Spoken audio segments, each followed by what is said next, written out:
welcome back to my tubes, or if you're new here, my name's Vanna and I'm very smart. Okay, so hear me out. I have basically been given a glucose monitor from a brand called Supersapiens, and it is predominantly used to help monitor athletes' blood sugar levels and help them to maximise their energy and perform to the best of their abilities. But I thought it could be really cool to use and see the impact of sleep on our blood sugar levels, especially because for many of us, the winter months can be pretty damn stressful and busy, right? You're not necessarily managing to exercise or eat the way that you'd like to, and I kind of just want to see how poor sleep can contribute to those things. So I'm going to stay up all night tonight and we're going to monitor the effects using the machine that's currently on my arm. Each monitor is actually on you for 14 days, and I put mine on a few days ago, and we're just going to rewind back to that day right now. Can you see me do an experiment? For anyone that doesn't speak Savannah, that's also known as an experiment. Today's video entails me injuring myself with a glucose monitor. The Glucose Sport biosensor measures glucose between 55 and 200 milligaules for athletic use. Athlete. Do you see that? Athlete.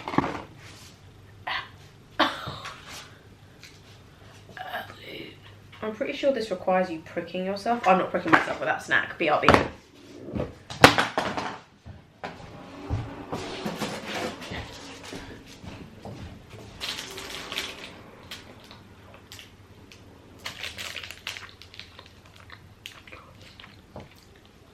I don't actually know why I did that. I've just seen other people do that.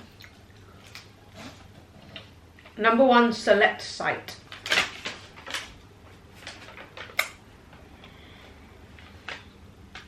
Number 2, wash site using plain soap dry and then clean with alcohol wipe. Okay, BRB. Clean. Number 3. Oh! See that sharp little fucker in there? That's supposed to go in my arm. Push down firmly to apply biosensor. I don't wanna. I'm really scared, Everything's fine. Everything's fine, but I am scared. Shit. I've been faffing for approximately 12 minutes and 34 seconds. Can't be the only person in the world that's ever freaked out about this. Oh my god. This is not a good advert for the product. My leg was shaking. I'm building this up so much. Oh my god. May cause bruising or bleeding. I'm joining the call with the team to see if they can help me do it. See? I'm freaking out so much. I can't do it. Honestly, the first time I did it, I was really stressed out. And then as soon as you do it, you realise you were overreacting massively. But basically, if it helps, the thing that you feel the most is the plastic. You don't feel anything going in your arm. So the pressure of the plastic is literally the only thing you can feel. Really? Yeah, genuinely, I wouldn't say that. I was also really, really nervous. It took me about 2 weeks to actually put it on me. Do you promise it's not going to hurt? If I like put it anywhere, would I like lose sensation in my face or anything? Like, is anything going to get fucked up? No. By the way, they were all really good questions, and now I can kind of see where we're at. One of the things I'm really expert in is putting sensors on. So. Oh, amazing. Should we do this now? Not at the front, like here at the back. Okay. Get higher up. Bang, hit it. And I just push it with my hand, just push down. Yeah. Okay. I'm just gonna take my slippers and my socks off. I'm getting sweaty. Okay. I'm ready. 3, 2, 1. Oh, it's fine. Did you do it? Perfect. Oh, there you go. Oh, I'm sorry. That was. You guys have exaggerated for nothing. The patch should stay on pretty securely, but this is just to help seal it further. I'm so hairy. I feel like this is gonna kill when I rip it off. I think it looks cool. I think you want to tell me who's taking blood from you. It didn't actually make any blood. So what's it telling you? Glucose. You know it's going to find out some weird shit about you. Yeah, I know. The guy as well. Like, he was like, so what do you have for breakfast? And I told him. He was like, oh. You're in deep shit with this. It's gonna tell you things you don't want to know. Yeah, I know. I knew a while back to Sunday the 26th where I wasn't kidding. We will, in fact, be staying up all night. When I told my mum I was going to try and stay up all night, she goes, don't worry, just imagine you're 16 again and I've just told you to go to bed on time. That way you'll find it extra easy to ignore me and stay up late. Good one, Mum. Time for a little midnight snack. You're just jealous you're not part of my experiment. I just want to stay with you. I'm making science. Your contribution to science. Shut up, I'm smart. In a surprising turn of events, it's just turned 1:42. I've just finished working and I don't even feel that tired or that bored. If anything, I'm actually quite excited to just watch TV. Like, I think I'm just going to do that for a bit. You get them. I forgot to brush my teeth. It's almost the morning. I kind of want a coffee, but I feel a bit nauseous, so I think I might just have like a cup of hot water instead. Yeah, let's go get a cuppa, shall we? Ugh.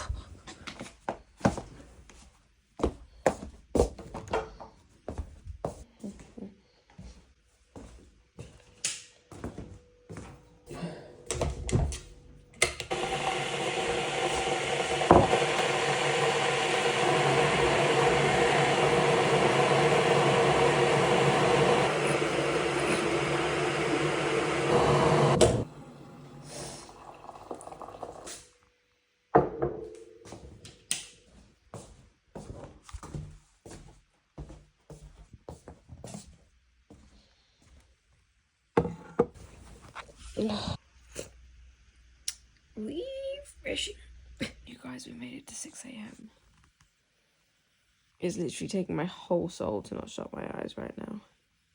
Because I could just doze off a little bit and it would feel so nice. But I'm not going to do it. I'm not going to do it. It's 9 a.m. and I wouldn't normally have coffee till like 10 or 11 because if I have it earlier, then I do generally end up cramming way too many into my day. But today I'm having it early. I deserve it.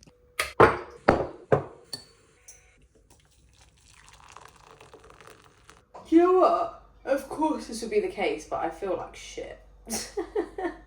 Which is slightly unfortunate because I do have a full day of work, but at least this will be like a true experiment. Like, I will be as busy as I am normally today and having to deal with my hunger cues, so we'll see what that looks like. Anything in the name of science, I guess. It's about 2 in the afternoon. I've already had 3 coffees, but like instant coffee, so much weaker than your average shop coffee. And I've just popped into Central to meet a friend on my lunch break for my extra hot oat milk cappuccino. You guys know the drill. But you know, I told you earlier that I had a hectic work day. It's not necessarily just that. It's more so that for like content creators / influencers, our job requires a lot of our personality.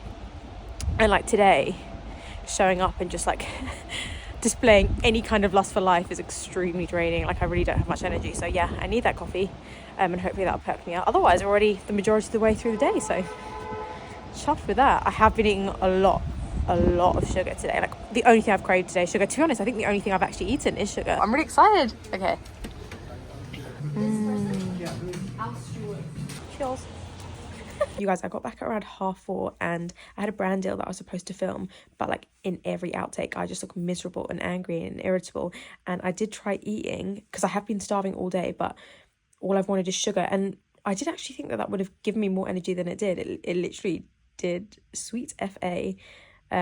So yeah, I ended up not being able to complete the work that I had to do today. But what I'm hoping is that it's now 7 p.m. I'm going to try and get showered and be asleep by like 8 p.m. so that I can get up early and get that work done. And hopefully I'll just be back to my normal bubbly self by tomorrow morning. It's actually a day later and I'll have to explain everything tomorrow, but I'm about to go to Premiere and I can't stop laughing at the little monitor on the back of my arm. How cute it is. It's a fashion accessory at this point, you guys. Anyway, yeah, we'll explain everything tomorrow. The film was really Wonka. It was really good. I'm eating the whole thing. It's not even December yet. Hi, we made it to the end of the week with me explaining nothing.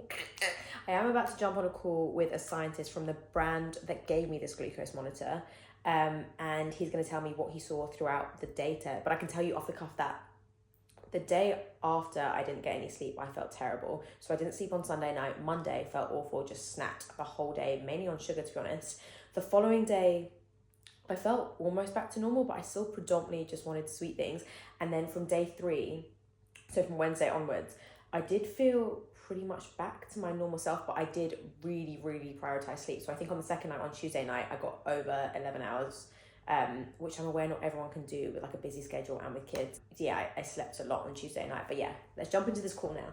140 milligrams per deciliter is kind of the space we try to stay below. Now, it's not the end of the world going above it. It's very normal to go above it, but going above it more frequently is something that is worth noting.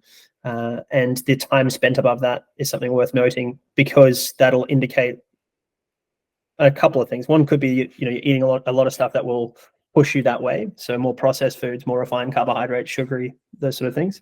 Could also be that your control of your glucose is worsened, which is what we would anticipate post a bad night's sleep, or if you're up for a prolonged period of time, because both of those things will affect it. If we go into the daily views, so as we go through, So this is now the 24th, I believe. Sunday was the 26th. So this is a couple of days before. You can see here, it's all pretty good. Still very stable glucose, quite low glucose as well, as I said, which is for you quite normal. And we can see your running event here as it was pulled in, and we can open that up and have a look at it if you want specifically, but it doesn't look to be too exciting in there. And then as we come in the next day, again, averages in the sort of low to mid 80s, and then your stability is that sort of 10 to 12, 13 range. Now, as we go into the day where you stayed up, what we can see, so here's, I don't know what you had here at around lunchtime, but that looked like it might have been fairly high carbohydrate or something like that. And you can see you go above 150 there. And again, you back down pretty quickly. It's not super concerning there, but you can see here we ran. But interestingly here, as the night went on, with the eye of faith, you can see your glucose is trending upwards. That's the opposite trend of what we normally see. We usually see it trend down from the sort of time of sleep to the next morning. So as you are staying up and sort of accumulating some stress and all those things, you're starting to see it trend up a little bit. And this is why, and you can see here, it's quite high here at just after midnight. So that's, that was very high for you. So you can see there that's coming in. Of course, we start to come back down and normalize, which is good. And you can see the next day, you're probably a little bit higher than you were on average. And you can see you're a little bit less stable than you had been. So that all tracks with what we understand. So as we are sleep deprived, we become less sensitive to insulin, and insulin is what helps us to control our glucose from a hormonal perspective. So as glucose goes up, insulin generally will act to shuttle that glucose and store it. So after you eat a high carbohydrate meal, you'll get an amount of insulin released as well. The amount of reduction in glucose you get from a set dose of insulin is what we call insulin sensitivity. So usually your body will be will think, listen, I need to send X insulin to reduce my glucose because it's this level. And as we are sleep deprived, we become less sensitive to that insulin. So it doesn't work quite as well. And that's sort of along the line towards type 2 diabetes, and this metabolic health discussion we're having is that insulin sensitivity is so crucial in that. And things that will improve insulin sensitivity is obviously sleep, as we've talked about. Is one of the key drivers. It will change naturally across the day. So you're slightly more insulin sensitive in the morning, obviously having had a good night's sleep. Exercise is the other one. So both acutely, so post-exercise, you will be a little bit more insulin sensitive, and then chronically. So by accumulating lots of exercise, you will find you're more insulin sensitive as well. So people who are more physically active are more insulin sensitive as well there. And you can see this starts to normalize out here. So this goes back down to what looks to be a very normal day for you, and that's the 28th, so a couple of days later. So you probably got a good night's sleep after that, normalized out. So again, back into the 80s, stability of 10. So you've ended up being sort of normalizing out pretty quickly, which would make sense in a young, fit, healthy person like you. Makes complete sense that would happen.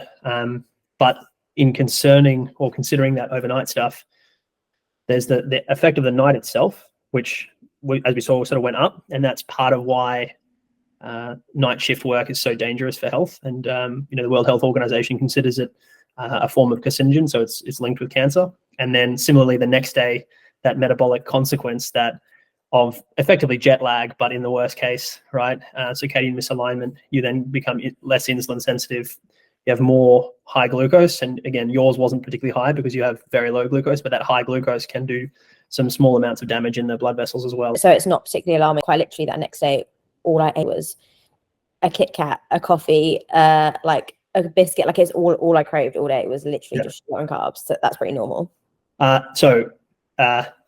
That is very normal. So when we are sleep deprived, both acutely, so probably the night of and the next day, you will go for more processed, high energy dense, generally highly palatable, like effectively junk food. Right? So that's a very common pattern. That's part of it. And it's really hard when we talk about health to dissociate the metabolic effects with like the behavioral aspects of that. So the metabolic effects are real that we talked about, but then also there's the behavioral aspects on top of that, which have physiological grounding. It's not to say that you could necessarily control that, but that is what you craved. And that's that's part of the problem here is it's this sort of flywheel, a negative flywheel of you miss some sleep, then you're less insulin sensitive, but you also then you go for the pastries or the chocolate or the whatever, the biscuits, and then you probably sleep worse the next night. And so it's this knock-on effect that creates a sort of boulder rolling downhill that gets worse and worse. And, family's tough, and that's where we're headed, right? We're headed to the holiday period, and that's where family is. And that's probably the biggest source of stress for most people in their lives is like this family time around holidays. So, and you might see that manifest in glucose. Some people, glucose generally manifests more with more acute bouts of stress. So things like, we've got this really great couple of pieces of data on our blog around things like PhD presentations and jet and flying and some turbulence. But we can see glucose, above 100, above 200, which is significantly higher than yours has been on your data, from not eating anything for hours, but hitting some turbulence in the plane and having a stressful flyer. So you will see, you'll see it go up. And it's, if you think about what stress is from a physiological level, let's say someone points a gun to your head, to have a bunch of glucose and adrenaline running through your system is helpful. It helps you get away, right? It helps you fight or do whatever, right? So there's a real reason it exists, and it makes a lot of sense from an evolutionary perspective. The problem is if that happens every day, every time you get an email, over time, that's not good, right? So, and that's the sort of, stress isn't bad, and we have this bad connotation attached to it. Stress can be healthy. The point is chronic stress in, I won't say the wrong situations, but in situations where it may not necessarily be as useful, is not necessarily ideal, right? Whereas if you're a bit stressed before a race, great. Got a bit of glucose, happy days. As long as you don't start too fast, perfect. Yeah. There you go. That's so helpful. That's so interesting. Okay. Can you tell I'm cold? I basically just finished editing that call into a smaller snapshot. And I can do a little bit more of a deep dive into what monitoring your glucose could do to improve fitness and performance using this little thing. But just at a really basic level, I wanted to show you guys what a lack of sleep can do, and highlight that if you're reaching for the more processed foods over the Christmas period, give yourself a break. Like, apart from the fact that they're yummy and a way to connect with your loved ones, stress, lack of sleep, dealing with crap relationships, working late, organising your kids, all of those things can contribute to your insulin sensitivity. Like, I personally did normalize really quickly after like a day and a half, but I work out and sleep really, really well. And I also don't have a lot of responsibility on my plate. Like, I live by myself. But for the majority of people, that might not be their reality. So just give yourself grace. Give your mind and your body what it's telling you it needs. I know that there's a lot of talk right now being like, oh, there's only 30 days left of the year. You have time to turn it around. You have time to put in the work. But like, I'm going to imagine that you're pretty tired right now. I'm going to imagine that you have been putting in the work for a solid 11 months. So all I can suggest is that you're kind to yourself right now. You give yourself grace. There's science behind why you're craving certain food. So just give yourself a break. Put less pressure on yourself. Life comes in seasons. And for many, this is just the season to prioritize loved ones, prioritize your mental health, get all the bloody gifts in order, so many gifts, and to get them ready on time. Health is so much more than just getting to the gym and eating a salad. And as you did see, when my sleep was out of whack, so were my glucose levels and food habits. Just something to bear in mind over Christmas. And I hope you have a great one. So much love. Please like and subscribe.